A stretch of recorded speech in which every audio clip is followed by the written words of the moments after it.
Purposely. Your life, God's purpose.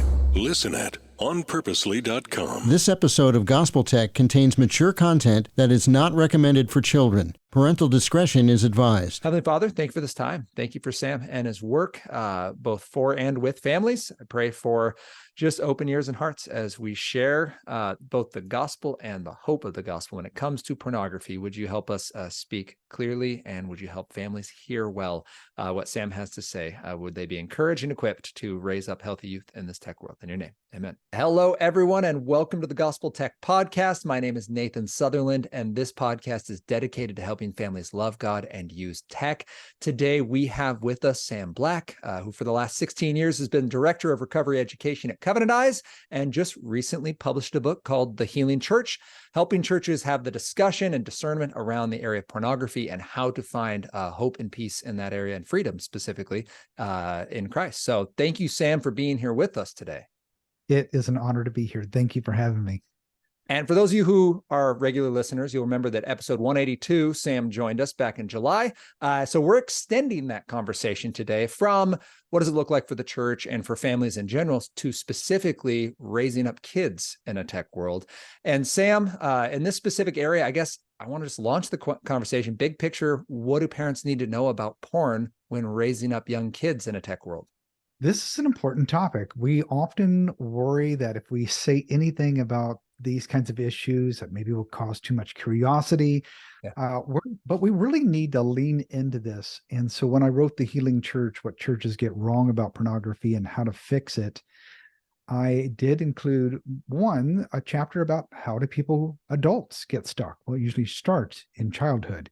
And another chapter in there really outlines the importance and value of the church taking some lead on this and helping equip parents, because parents really need some help in understanding the impact of pornography on our kids today.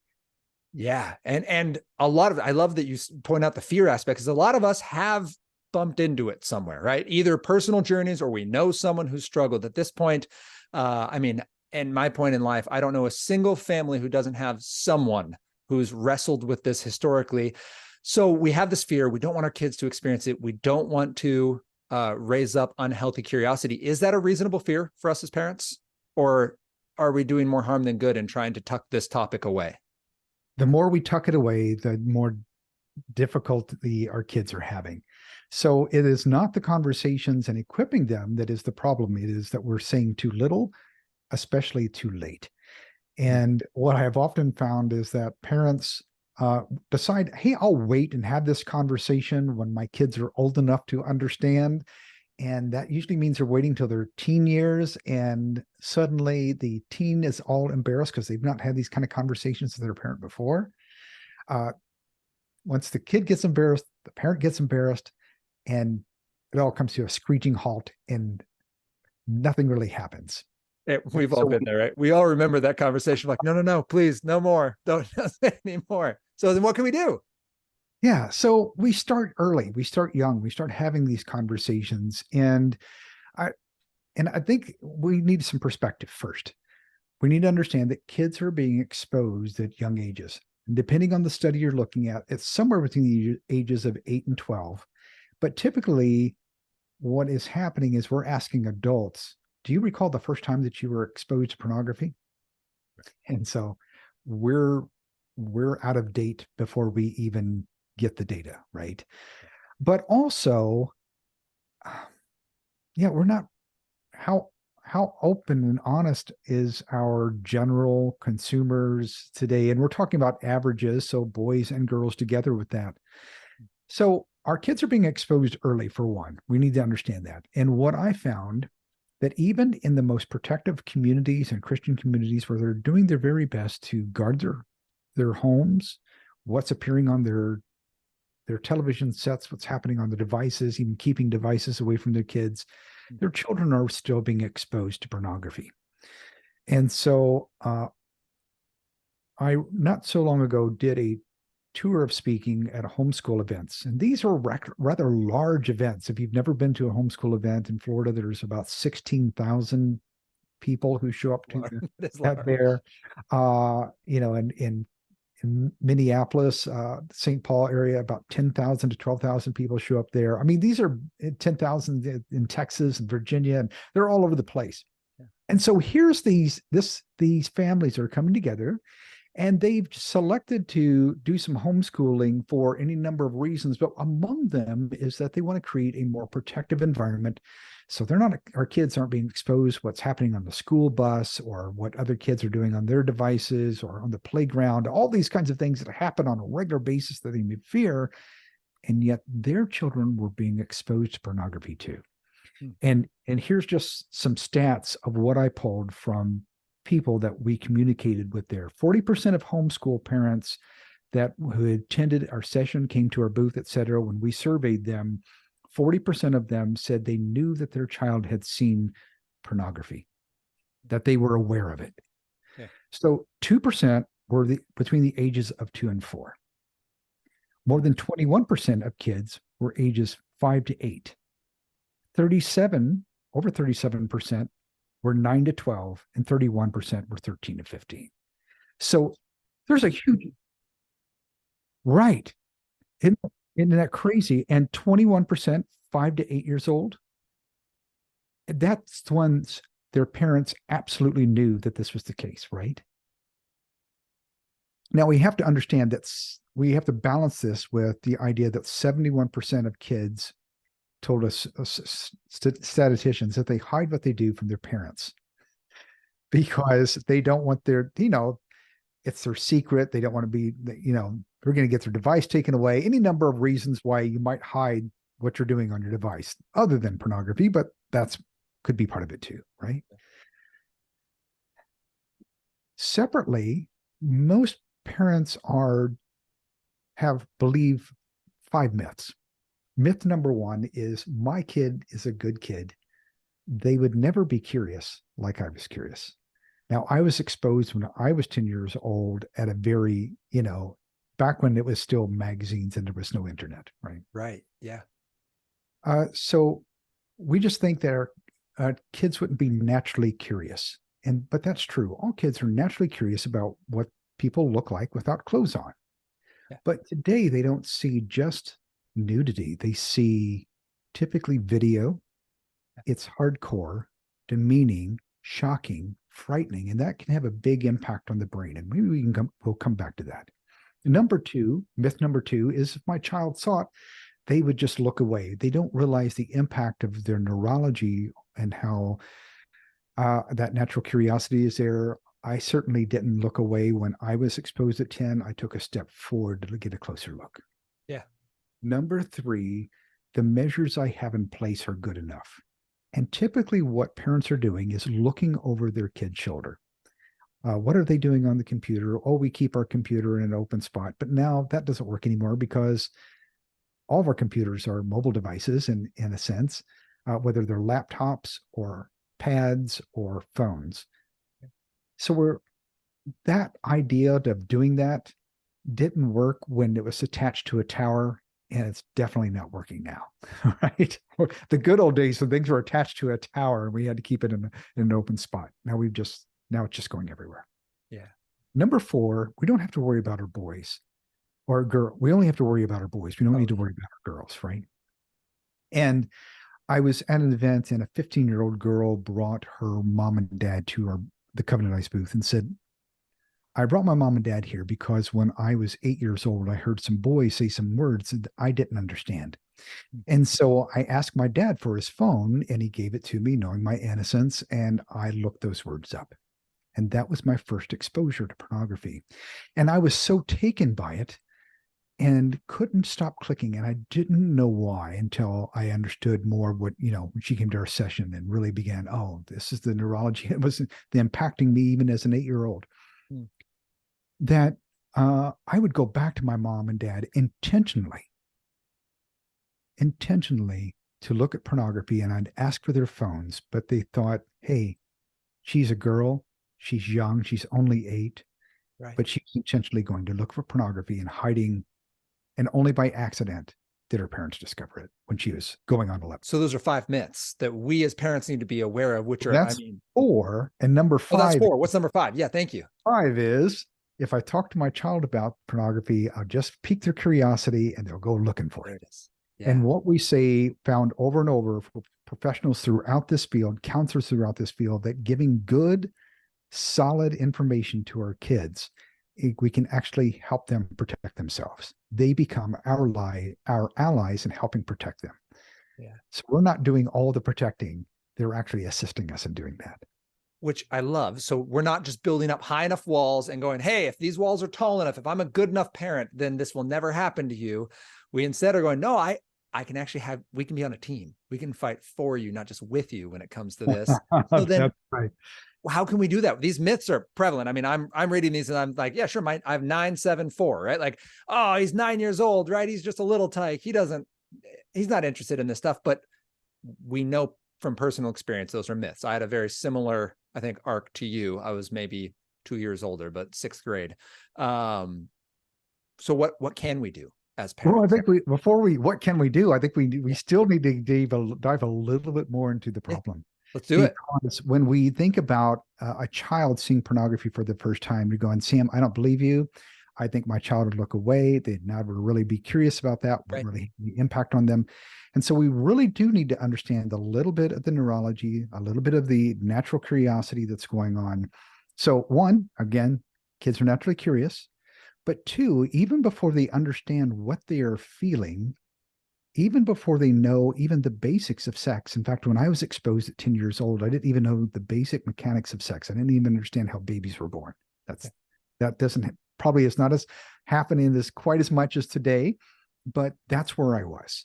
And yet something I felt attracted to it and focused my attention to the point that I can tell you a full story about it. Right. So I was 10 years old. I'm walking out of my Florida home. My brother is leaning against his car with his friend, and they're looking at a magazine sideways, and that didn't make any sense. How can you read sideways? And so I said, what are you guys looking at? And they turned it around.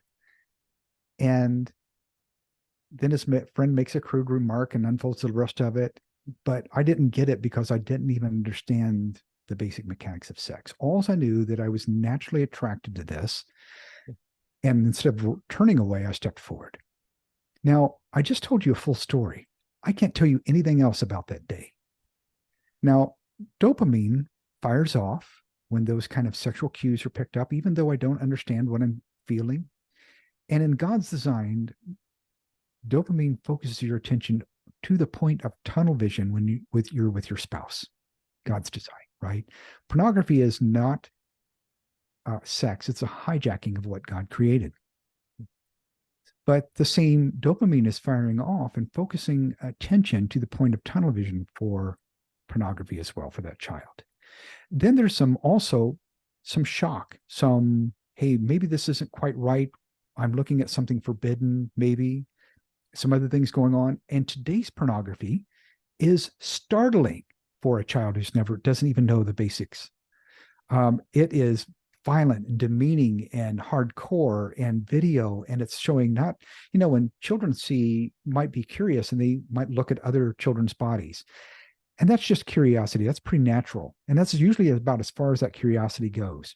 But now it's gone from seeing not just children's body, but seeing adult bodies doing what seems outrageous and shocking, and so norepinephrine can kick off, which is associated with fight or flight. And with dopamine and norepinephrine working together, it helps burn those emotional memories into the brain. That's why if you ask about every adult, tell me about the first time you saw pornography as a child, if they were exposed as a child, they can tell you a full story, even though they can't tell you anything about that day. Yeah.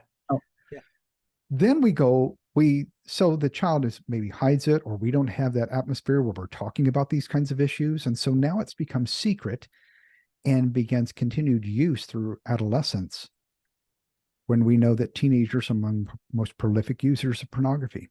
Yet we're not talking to our kids about it, our teens about it, right? So, and if there's been any pain or trauma or other things going on in life, that can have a significant impact where pornography then becomes escapism, and and that can expand to things like boredom and frustration or anger or whatever it is. And so when those triggers kick off, they go running to pornography. And that's why we see adults being stuck today, being stuck in a porn rut, where they're very sensitive to sexualized media. So they're easily attracted to it, but also desensitized, where they keep going for harder and worse content over time. And that they are easily pushed into it by any number of triggers. Now, what I call social, emotional, environmental triggers. So, hey, we've hit a lot there, but that repetitive use, so the early exposure, the ongoing repetitive use, which helps burn those neural pathways in the brain, where our brain is considered more plastic than ceramic. So that's why it's called neuroplasticity, and helps burn those neural pathways in the brain that begin craving pornography more and more. But if we've kept all this secret, we live in a family that we can't talk about such things, then we're in a tough spot. That child is in a tough spot. So we want to get our kids out of the tough spot by being able to have age-appropriate conversations over time. And so one thing that we really need to do is be a safe parent. So let me pause there and let me see if you have some questions there. I have lots of questions, but I think for our listeners, what would be, I think, best just for our recall here, then we are talking about something that's prevalent for young people. I'm going to try to recap this. We're talking about something that's prevalent for young people, talking stats showing 8 to 12 years old is average exposure. That early exposure produces a reaction in our brains that absolutely explodes our 5 myths that we say, well, they're a good kid. They would look away. What's this say? I can't even.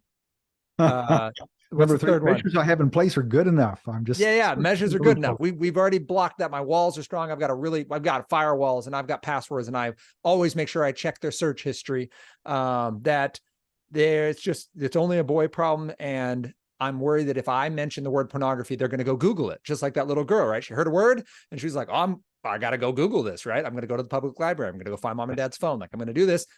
And yet what you're saying is, nope, like, because their wiring, we've been wired for sexual reproduction. It's a gift from God. This is a thing between a married man and woman. And yet norepinephrine and these other bodily chemicals, dopamine, will scorch this memory into the brain. I absolutely can remember the first time. Like, I remember the day, I remember all the context around it, very similar. And this and you can't remember anything else about that day. No, but I do remember. And I remember my dad was on to us. He just couldn't quite figure it out. My dad was like, there's something wrong right here. What's going on? And I won't give any kids any ideas on how to be sneaky, but we were sneaky. And guess what? Like, that's, kids will be. So now we have this spot where if I was a parent listening to this and I was actively dealing with it, like, I would have broken a sweat partway through what you were explaining, because you're absolutely exposing the situation, right? Like, okay, like, this is what I need. This is everything a parent is scared of, is everything you just said. And now we find ourselves there. And you mentioned right at the very end, age appropriate, clear, loving conversations. Right. And I think the only question I've got then from that is, what age and what can the beginning of those age appropriate conversations look like? We have many parents have probably been raised in some shaming about their body, or how we might, especially if we've, and we had no talk culture sometimes within church families or Christian families. We don't talk about certain things. I can't tell you the number of people I've talked to who said, Sam, I've never had a conversation with my parents when I was growing up about sex that was meaningful. So I don't know. It was just, don't do it. In fact, one woman said to me, when I was 16 years old, my dad said to me, and this is the only conversation I had with either of my parents about sex, was, do you know what sex is? And she said, yes. And he says, okay, don't do it. That was all of the instruction she had ever received. Right. So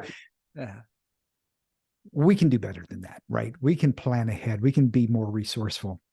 So one, we do start early. And that sounds frightening to parents. Hey, I'm just going to leave them in an unknowing state, and that's okay. And what does that look like? We start early by naming our body parts their appropriate names, so they know what they are. I've served on a coalition for trafficking within my region, and serve the state police and et cetera on that effort. And what they have told me over and over and says, Sam, sometimes we can't prosecute because a child can't say what happened to them because they don't even know the names of their body parts. And so we don't want to teach nicknames. We use the names of the correct anatomical names for our body parts. That's okay. And God's not ashamed of that. He made them. He made our bodies. And so the more shame we attach to it, then the more shaming that it becomes for the child as well. So there's certain, we need to teach our kids boundaries. So having those age appropriate conversations, and that again starts at a young age. And I'll come back. So let me give you 4 steps. We start early. Okay. Age appropriate conversations. Okay. Have a specific topic at least every other month. Ooh, and you say, wait, just every other month, Sam? That's all I have to do this? Well, here's what I've often found is if you write it on a calendar and you prepare for that conversation, you will come for that conversation more prepared and ready to have a meaningful conversation with your child. And if you don't put it on a calendar, it's likely that 6 months will go by or a year will go by and you go, I haven't really said anything worthwhile to my kids about this topic, right? Just slips by. And then have many conversations as time allows and time provides. Okay. So here, you don't have to do this all on your own. There's a lot of great tools that are available and that are out there. At Covenant Eyes, we provide a tool called Equipped in our Covenant Eyes educational resources that can help you begin having that conversation. There's another resource that I really love. I highly recommend it all the time.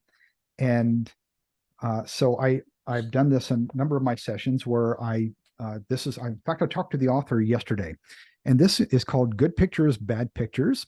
It's amazing. Junior. Love and this that.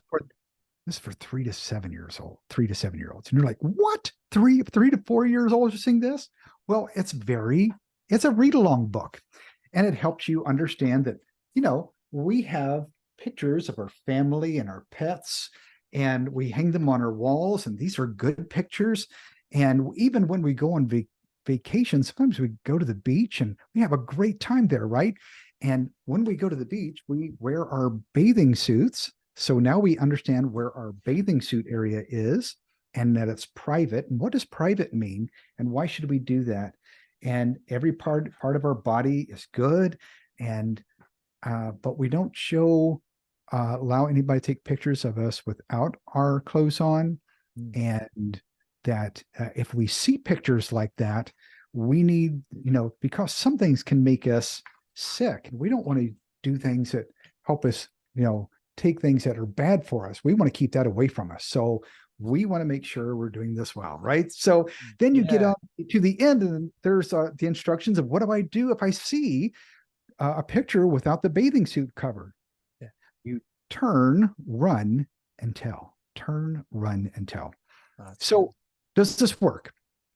I was doing a session at an event, and a mom was there for the 2nd year in a row, and she comes booking up to my table, and she is like yelling my name from across the way, and she goes, Sam, I just had to let you know, my 7-year-old was just exposed to pornography, my 7-year-old boy. And except she's excited about it, right? Yeah. And you're like, well, we did what you said to do. We began having monitoring our devices, not just filtering, but actually monitoring, so we know what's happening on our devices. But also having age appropriate conversation. I began marking out on my calendar the different things I can talk about and research, and I prepared for that. I used the Good Pictures, Bad Pictures book, and they just loved it. They thought that was fun. And my 7-year-old son was at my neighbor's house, and their 7-year-old boy had just gotten an iPad for his birthday. And he has found pornography on his own. And then he has taken this device and says to the other child, look what I found, and puts it right up in his face. But the boy has been trained, goes, no, that's pornography. He gets up, walks home, and tells his mom and dad what had happened. Oh, they give him praise and excitement. They're really proud of him. But we want to let the other parents know what happened.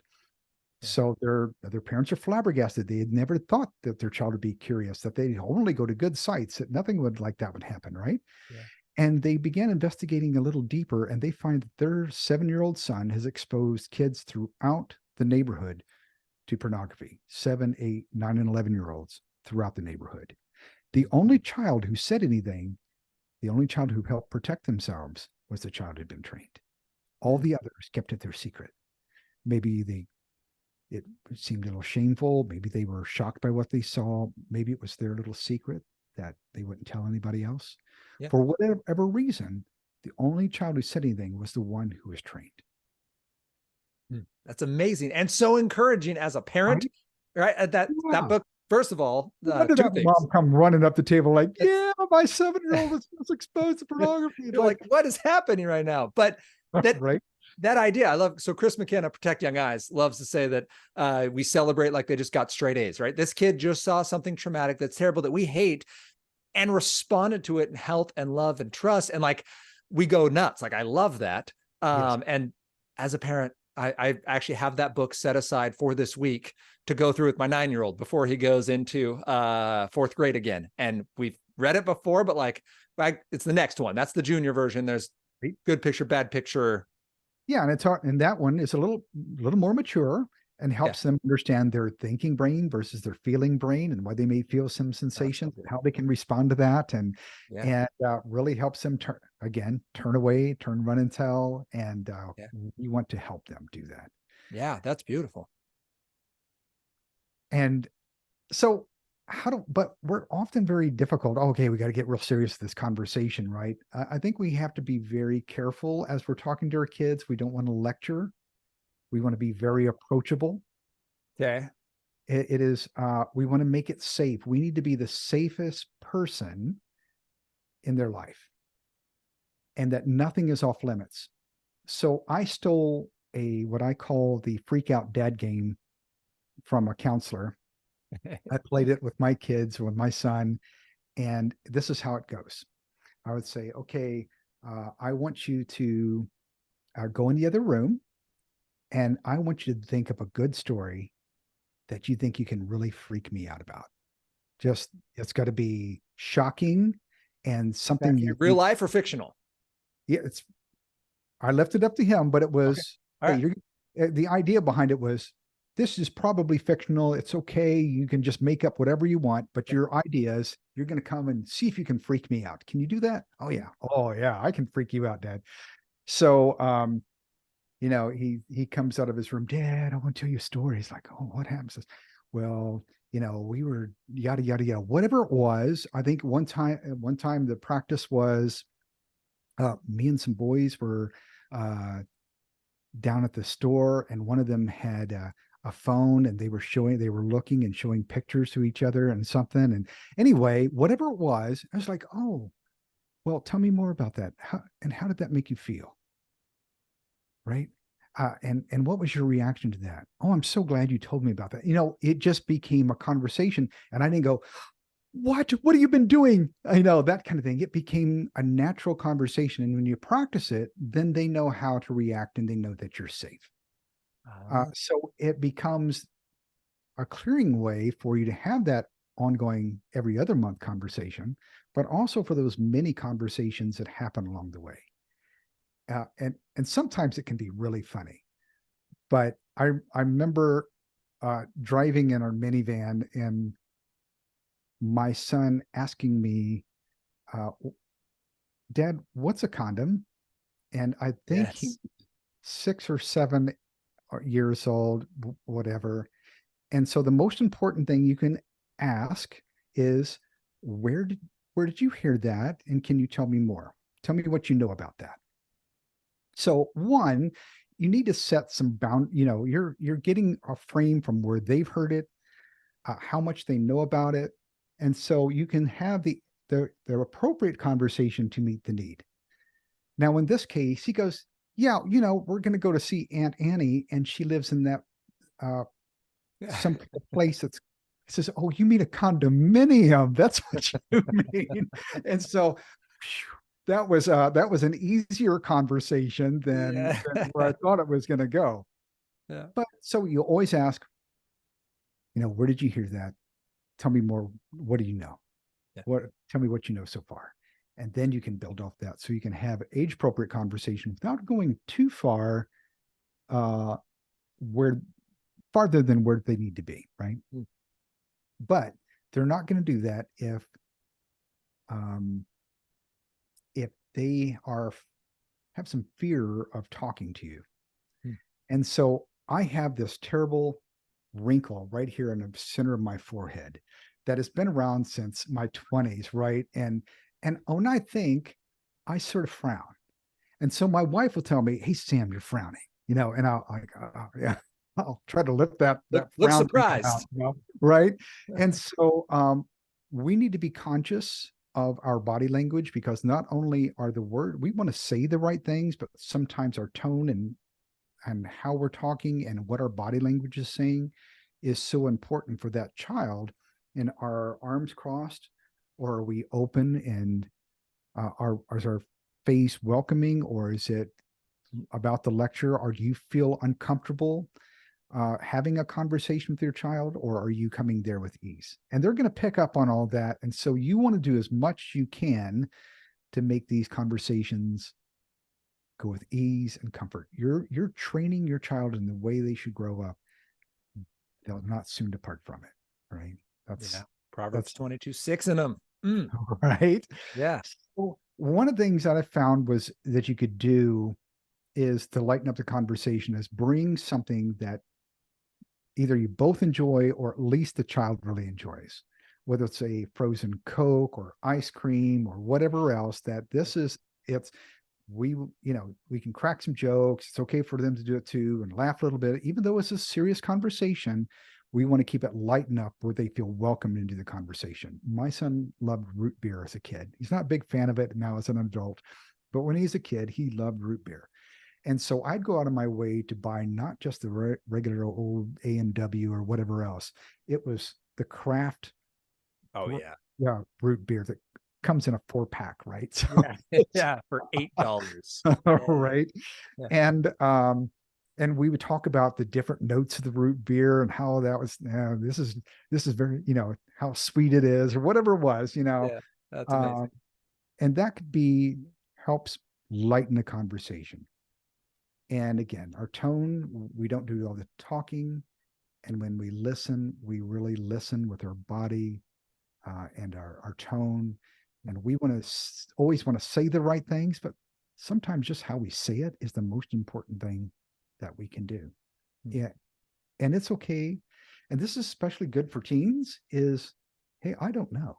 When they ask you a question like, no, I don't really know the answer to that right now. But what I'll do is I'll find out more.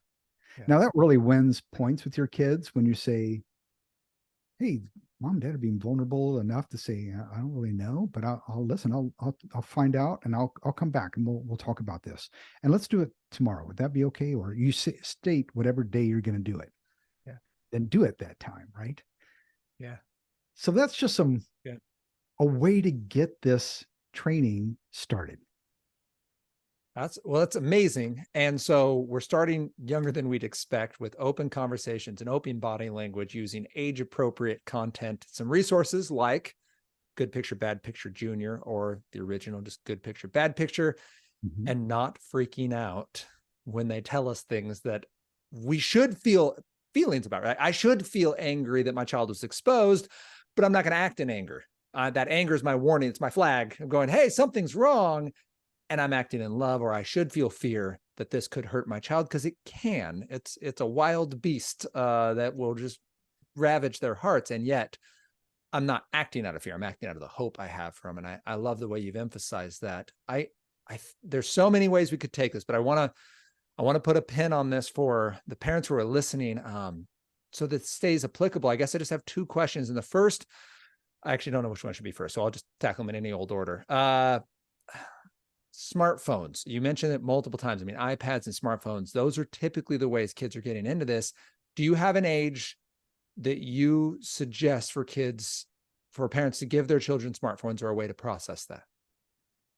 We were talking just earlier about Chris McKenna from Protect Young Eyes, and I provided you a link that provides really a variety of tools and monitoring and parental controls that you can do on a number of devices. And so that link leads you to Protect Young Eyes and that page for that.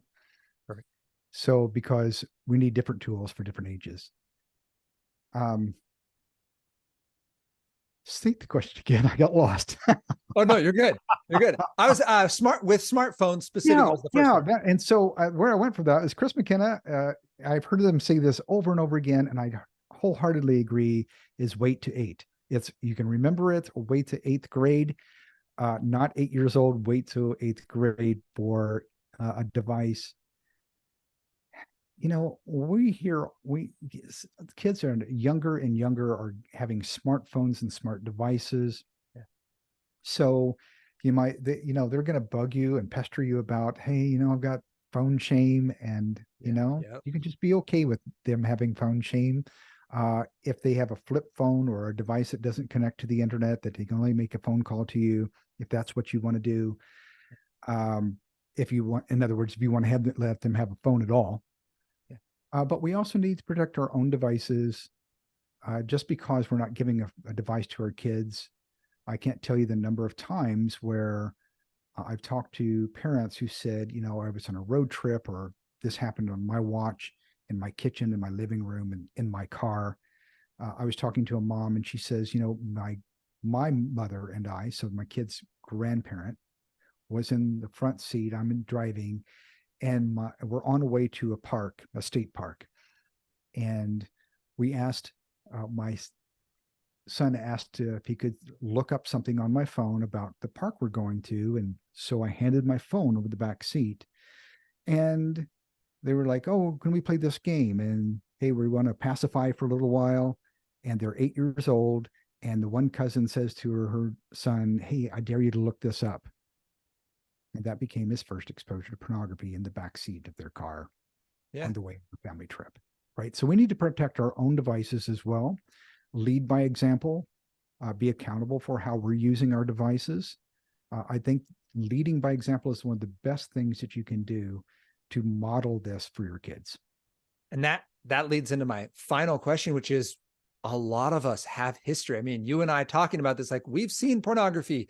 It's not something we relish talking about with our kids. There's parents who are actively processing this in their own personal relationship, their marriage, friends they have, their church. Like, there's a lot of hurt here. How do we address this with our kids if it's an area we're still seeking victory, or super sensitive, we have victory, but man, it's not a fun walk, and we're just personally tied in with this particular conversation? Yeah. One, we always want to be winsome regardless, right? We have to deal with our issues and not push our issues off onto them. I struggle with compulsive behavior with pornography because I just told you a bit of my story. Yeah. And so I got to become into recovery when my kids were very young. And I'm grateful for that. I didn't have a lot of worries for them. I wanted to protect their devices, etc. But we began having these conversations, and the both winsome, and they didn't need to carry my weight, right? They didn't need to carry around all those issues. So I wasn't open with them about that at that time because they didn't need to be. Now they're adults, and they can know about dad's struggle. In fact, they each have a copy of my book, The Healing Church, What Churches Get Wrong About Pornography and How to Fix It. So they know my story behind it. Yeah. But at that age, they didn't need to carry that weight. And so we're here and show our kids love, know that we're on their side, that we're giving them information and tools because we love them and we care about them. And, we understand that some kids are doing, getting things that they're not, and that's okay. But I can also say that when there were young kids, 8, 10 years old, coming into my home with a device in their hand, and I had a basket at the door, and I'd say, hey, we're just going to leave that here. Oh, what you got? That's a cool device. And back then they weren't as good with their passwords and, I protect, the guards of being able to see a device. And I'd sweep open a device and it'd be covered in pornography at 8, 10 years old, walking to my house with a device and says, hey, listen, I just want you to know everything's okay. I'm going to keep your device here. We'll talk to you. I want you to feel welcome and loved and know that, hey, you're going to have a good time tonight. Let's just leave this here and I'll talk to you with your dad tomorrow. I said, okay, but I won't make you do that by yourself. We'll do that together. I said, okay. I remember one specific kid doing that, that it happened with. And, I scooped up his device and he was 10. And it's just, as soon as I had flipped open the screen, he goes, "My brother's been home from the Navy and I don't know what he's been doing on my device." Yeah, right. And so I knew what I was going to find. And it was hardcore. It was tough, but I didn't shame him for that. I just, "Hey, it's okay. I want you to come in. Don't worry about this. You're going to have a good time tonight. I'm just going to keep this device here and we'll talk to your dad later." And he would come up to me at church and, "Mr. Sam, how you doing?" And, because that the shaming teaches kids to hide. I tell parents, if you ever want to teach your kids to hide better, then shame them. And that shame also is a big deal when it comes to kids really getting stuck in their teen years and as adults. So we want to get rid of the shame. We want to show love and kindness. We don't want to be winsome as parents and give them good information that they can use. Yeah. Without making excuses. I love that example you shared. Like, "Hey, I'm not going to excuse this behavior, but I'm not going to just drop the hammer on you and expect you to be better. Like, there's a process and we can do it." And I love that encouragement of, like, our kids don't need to carry our weight. That's our process. We're going to deal with that with God and with our family and with our counselors and like whatever aid we need. And we also know what's healthy for our kids. So that's amazing. Sam, thank you so much for your time and for your expertise in this area. If parents need or have any questions, how can they find me? You mentioned a lot of resources. We'll have the ones you mentioned in the show notes, the book, the link to Chris McKenna and Protect Young Eyes for some device and privacy setting stuff. Yes. And then the Healing Church, your book on how to process this as a community. Are there any other resources that we should tell families about? Wow, that's a lot of resources right there. That's a lot. You can find a lot of great blogs and other resources at covenanteyes.com. You can download the first chapter of the book at thehealingchurch.com as well. Beautiful. Well, thank you for being with us and thank you for your time. It is an honor to be here. Thanks so much for having me. Parents, I hope you are encouraged and feel equipped to have this conversation with your children, wherever you're at in the process of raising them up in this digital world, to know that you have the questions you can ask, that there are resources out there to help you begin these conversations, whether it's good picture, bad picture, or something like Covenant Eyes for beginning the accountability process, and that if you're actively processing this, you'll check out some of the other resources, like maybe Sam's book, The Healing Church. So if you have any questions or you want other resources, you can check out the show notes. You can check out, you can email me, nathan@gospeltech.net. You can find us on Instagram and Facebook at Love God Use Tech. And I hope you'll join us next week as we continue this conversation about how we can love God and use tech.